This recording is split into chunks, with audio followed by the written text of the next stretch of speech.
we didn't know where we were going really, you know. But the first landfall was the Marshall Islands, and the first landfall was Eniwetok at that time.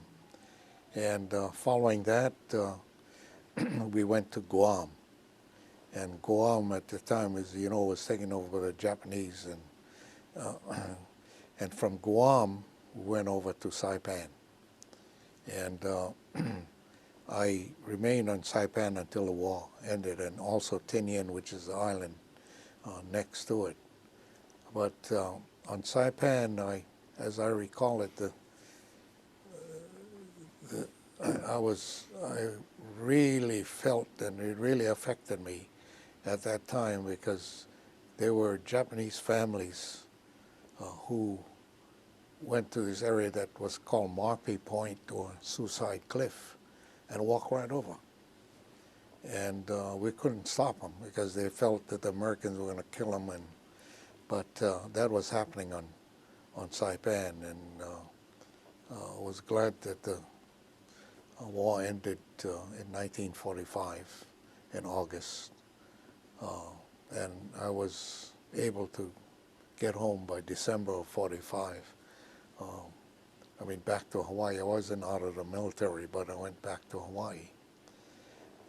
But the other part of serving in World War II that was really helpful was the GI Bill. Because all of us, Danny Noy, Spock Matsunaga, and all of us used it. And we went to college, and GI Bill paid our way. And this, in a sense, brought a change to our country, because even in Hawaii, since 1900, Hawaii has been predominantly Republican. But when we came back from the wars and started to run for office, it shifted towards the Democrats. And as you know, in 1954, when we came back and Hawaii flipped and became Democratic in the legislature, and has been since then, 1954. And then in 1959, we became a state. And John Burns, who became governor of Hawaii, was a delegate from the islands here and was very key in bringing that about, and finally passing statehood here in the Congress with Alaska.